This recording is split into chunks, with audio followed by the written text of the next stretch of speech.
projet sur Rennes, hein, donc c'est la ZAC de la Crouse, et puis un autre projet sur Paris qui concerne le Vergecel. Je vais faire très... Ouais, là, Loïc vous a présenté un peu le concept de la réalité augmentée. Et nous, ça fait un moment qu'on travaille sur cette technologie. Hein. On a commencé en 2006. Hein, l'OSEO nous a soutenu pour mettre en place cette technologie. Donc, je vais vous montrer à quoi ça ressemble appliqué au projet urbain. Donc, on a profité aussi d'une commande de la ville de Rennes hein, qui nous a voilà, confié la fabrication d'une maquette 3D de ce quartier hein, qui représente à peu près 140 hectares.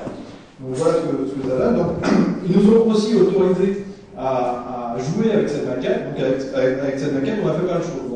On a créé des dispositifs immersifs. On a pu projeter cette maquette dans le planétarium du Rennes. Donc les gens ont pu se balader aussi voilà, de manière immersive dans cette maquette. Et puis, ça nous a servi aussi de support à des dispositifs ludiques. On a pu faire aussi des films dynamiques qui ont été présentés au grand public pendant les salons de l'Habitat. Donc là, la dernière version de notre siège dynamique va être présentée la fin de semaine au salon de l'Habitat. Et puis ça nous a surtout servi de support voilà, à notre projet de mise en place d'une plateforme de réalité augmentée que je vais vous montrer. Donc, je vais lancer la vidéo. Ça sera un discours.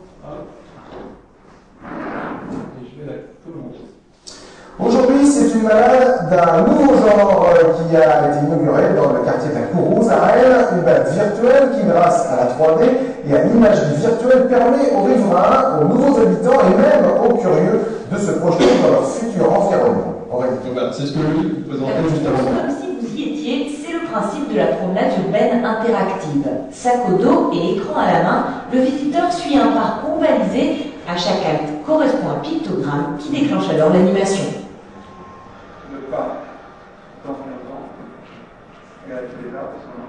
C'est la première fois en France que ce procédé d'imagerie virtuelle et de 3D est adapté à l'urbanisme. Et pour Rennes Métropole, cela présente bien des avantages. Le site de la Courrouze c'était un quartier qui était très confidentiel, entièrement clos de murs, souvent en propriété du ministère de la Défense. Donc c'est vrai que le terrain est méconnu.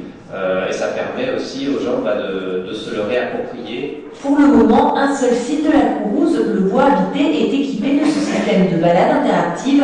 Pour la société créatrice, il s'agit là d'une première étape. Aujourd'hui, on a deux marqueurs et deux points de vue privilégiés. Bien sûr, ce qu'on souhaite au fur et à mesure du temps, c'est d'en installer d'autres et de permettre aux visiteurs de découvrir plus amplement le projet La Courrouze. 5 unités. Voilà, je passe rapidement là, parce que j'ai pas beaucoup de temps. Donc, ça c'était le premier prototype. Donc, c'était avant l'apparition des tablettes iPad et puis Android. Donc, on avait décidé de travailler sur des thématiques liées à la mobilité. À l'époque, il n'y avait pas vraiment de tablette qui permettait de visualiser le projet urbain in situ. Donc, on a commencé avec notre équipe d'ingénieurs à développer l'espèce de gros monstre que vous voyez là, c'était le coq qu'on avait complètement prototypé. Donc, heureusement qu'on n'a pas été plus loin, parce que 2 ans après, on avait sur le marché les tablettes à étage 1 qui ne permettaient pas de faire de la réalité augmentée parce qu'il n'y avait pas de capteur vidéo. Hein, mais bon, un an et demi plus tard, la plateforme est sortie. Aujourd'hui, on a fait migrer notre plateforme sur ces supports.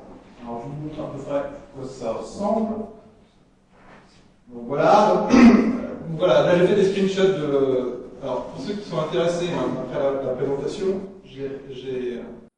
voilà, ça, j'ai fait des screenshots de l'application sur smartphone. Donc vous avez la possibilité de géolocaliser sur le site. Donc si vous avez un GPS, automatiquement, l'application c'est exactement là où vous vous trouvez. Et une fois que vous êtes géolocalisé, vous allez pouvoir avoir accès à de l'information classique, donc l'information textuelle. Vous avez aussi accès à des images ou à des vidéos. Mais vous pouvez aussi visualiser le projet in situ. Donc, je vais vous passer aussi une petite vidéo pour vous présenter tout ça. Je suis déjà en retard. Donc, voilà ce que ça donne aujourd'hui. Hein. J'ai été rapidement sur le terrain. Donc, vous voyez, vous filmez avec votre iPhone le site et automatiquement, vous avez le projet qui s'incruste sur la vidéo. Alors, le projet a débuté il y a 3 ans. Il y a 3 ans, le bâtiment que vous voyez qui est filmé derrière n'existait pas. Donc aujourd'hui, on superpose du virtuel sur du réel. Ça permet de vérifier que nos incrustations virtuelles sur réel sont justes. Et là, on peut mesurer qu'on est à peu près à 2-3 mètres près.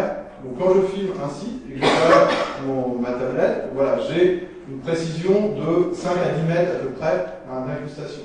C'est une vraie performance technique. Voilà, parce que derrière, bon, alors au tout début, on avait utilisé, vous avez vu, il y avait des gros marqueurs noir et blanc, des marqueurs fiduciaux, donc ça c'était voilà, au tout début du prototype.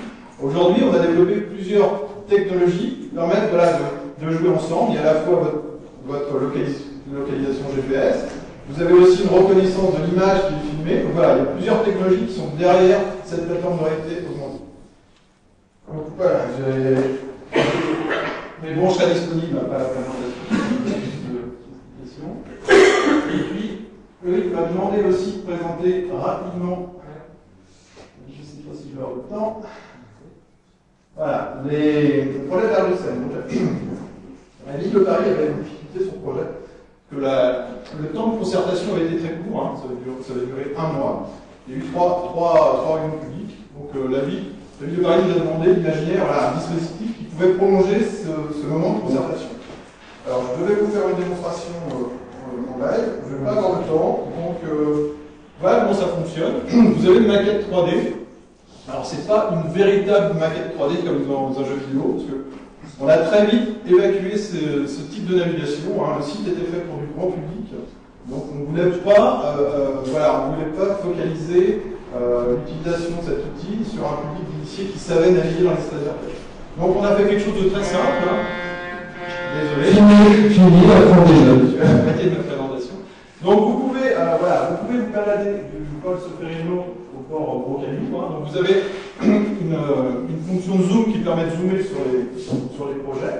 Donc voilà ce que ça donne une fois que vous avez zoomé sur le projet. Et puis après, vous pouvez vous balader hein, de gauche à droite pour pouvoir avoir accès aux différents secteurs, secteurs d'activité que l'urbanisme avait commencé à préétablir. Donc nous, ce qu'on a proposé, voilà, c'était que les futurs utilisateurs du site puissent donner leur avis voilà, sur les usages possibles donc, de ces différents secteurs. Donc on a imaginé avec les urbanistes voilà, quel type d'usage on pouvait affecter voilà, à tel ou tel secteur. Donc je passe vite. Hop. Micro. Voilà. Déjà à distance. Oui.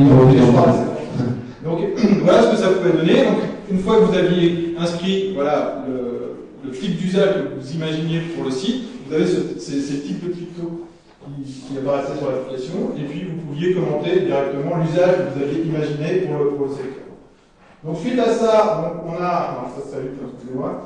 Donc on a récolté pas mal de résultats. Donc ça, on avait imaginé des suites hein, au projet, hein, on voulait aussi donner accès au grand public à ces résultats. Donc on n'a pas eu les moyens de le faire, donc on a donné voilà, les résultats en brut à la ville de Paris, et puis en bilan de Paris. Alors c'est compliqué parce qu'il y a eu la concertation classique, il y a eu cette concertation, ils ont eu quand même, bon, il y a eu à peu près 600 propositions, je crois. Donc je pense que voilà, il y a eu une espérance après cette phase de consultation, et je pense qu'ils ont tiré quand même, ils ont été confortés dans leur premier choix. On a bien vu sur les réponses des internautes, voilà, les loisirs étaient complètement plébiscités. Donc je pense que les journalistes ont pris en compte les résultats de l'outil technologique qu'on avait mis en place. Je suis désolé, bon, j'ai dépassé, mais j'avais 2 projets de ça.